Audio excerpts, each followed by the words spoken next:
Aeterna is a game by Martin Wallace, published by Ares, and what you're gonna see in this video is a pre-production copy, so it is entirely possible that the game will look a little bit different in its final embodiment, in this final version. This is a card drafting game with also an action selection and an area majority element. So drafting cards at the beginning of each round is very important, but you will use then those cards to fuel different kind of actions that will take place on this board, representing the hills of Rome with different areas where we're going to place our citizens to try to achieve majority there and to score points. We have buildings that can be built in different on the hills to give different advantages to the people controlling them. When we place somebody on a hill, if one of these bonuses is still available, we can take it and click it that way. So each can be used only once per round. That's a pretty neat little mechanism, and I like the way it is represented in the game. Yes, we send our people to the hills to achieve area majority, but then concentration of people can be dangerous, can cause unrest. There will be a phase in the game where the places that have the most concentration will cause the controlling player to go up on this track, and there will be costs to pay for being above certain thresholds, and also there will be a penalty at the end of the game. And so you'll want to use game effects to try to reduce that, or best of it all, to have majority on hills that are not super populated. We got a score track around the board, and each player then also has their own house here, represented by a little display like this one, where you can store in or around that. You can store your coins, you can store your wheat, you can store your little people here, and rock that is used to build buildings. As I said, this is a card drafting game, but with also other kinds of mechanics. But each era, again, there are 3 of them, and each is basically a round.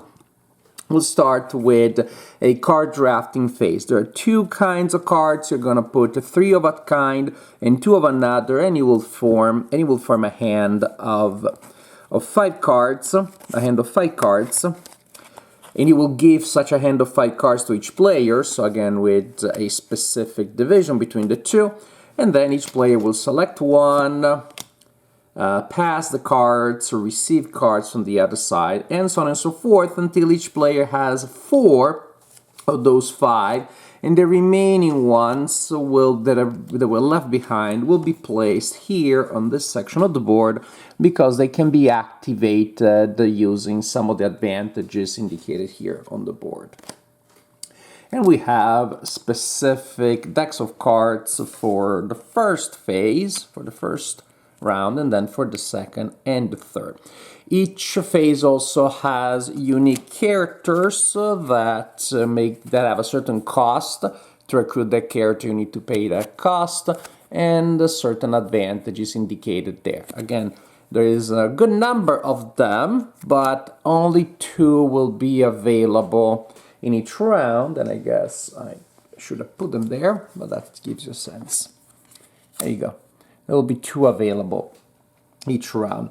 So we draft our cards and say that these are the cards that I have in my hand. At the end, these are the 4 cards I have in my hand. Oh, I get the cloaca. How nice. So here's the 4 cards.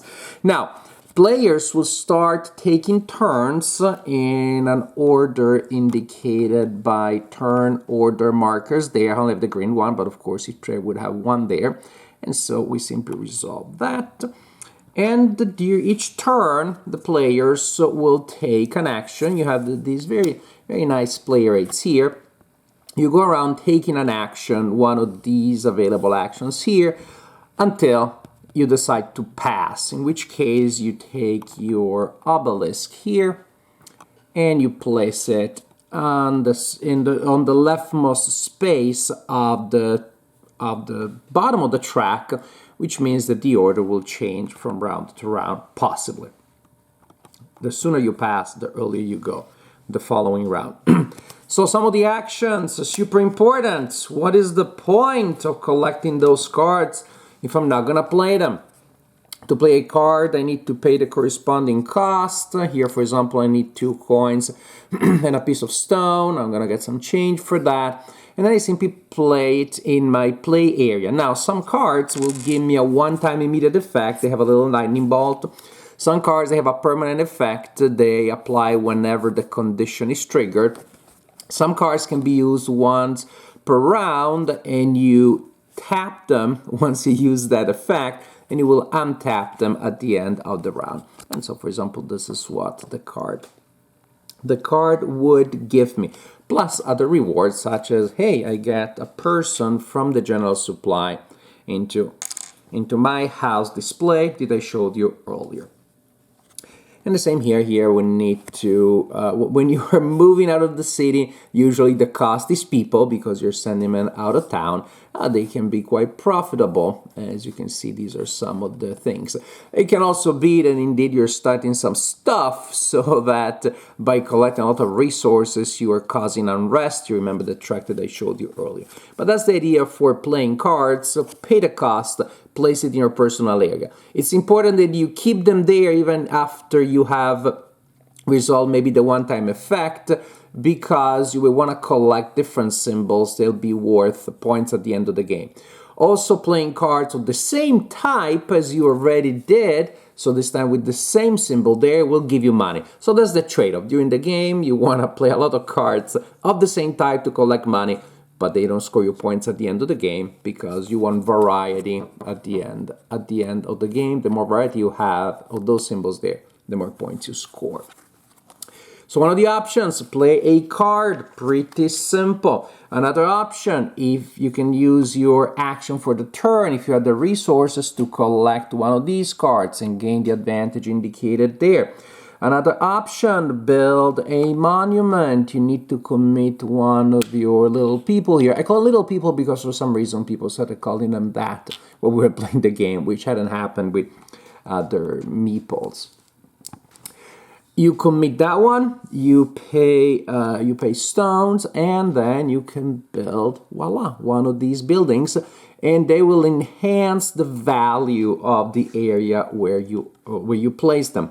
For example, having control of this one, being the prefect of Viminalis, will allow you to reduce to unrest at the end of the round. The prefect of Viminalis will also get 2 wheat because of that.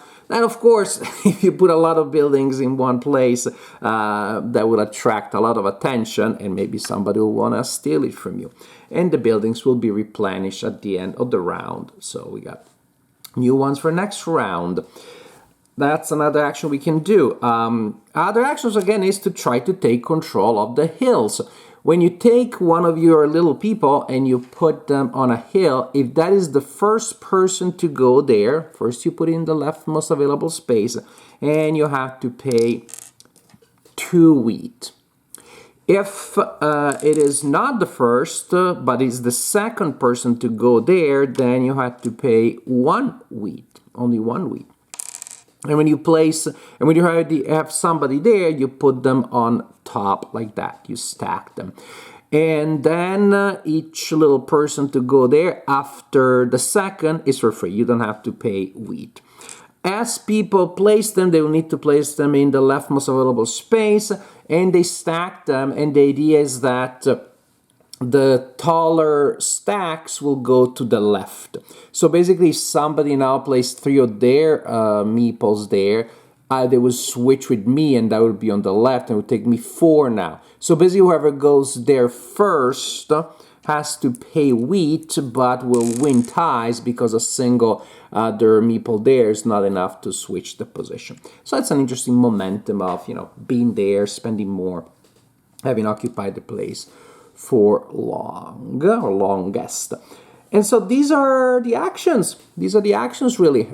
Play your cards, do other actions on the board, such as sending your people there to build, to take control of the place. You also have two free actions in addition to your standard one action. One is again to trigger those effects that you need to tap the card to get. And one is to discard cards for the corresponding resources, reducing your unrest, getting people and coins, getting stone, getting food.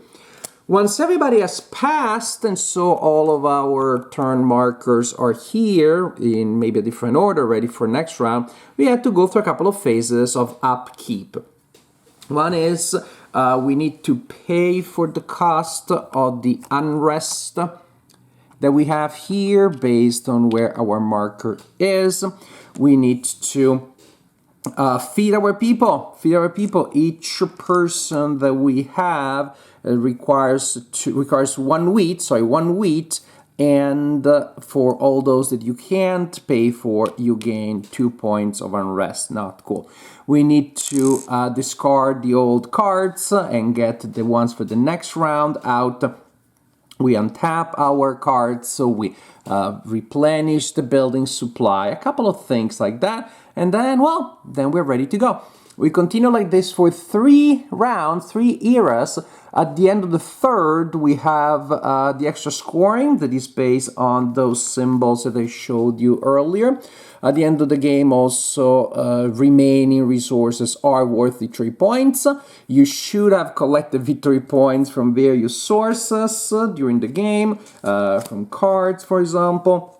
Of course, from being the prefect, I didn't mention the super important thing. Yes, during the upkeep phase, you check who is the prefect, that is the most powerful person in each on each hill, and you will score points accordingly. Say here, this person will get 7 points plus these other advantages. However, again, the most crowded hills will get unrest. That means that you will place markers like that, and that means that the value will decrease. So, for example, if that happened at the end of round 1, then in round 2, that hill is only worth 4 points, which means maybe players will go and try to crowd other hills, and those other hills then may become crowded and less valuable. So the value of these locations changes. Those are some of the sources of victory points. The player with the highest score wins the game. Now, this may be a pre-production copy, but it already looks pretty nice. I hope that they don't change the art, because I like it. I think it's functional and it's very thematic. The components, the cardboard is nice and thick. You have those pleasant wooden components. I love the buildings. I love the little people. I don't know why people started calling those that way specific in this game. The rules are very simple.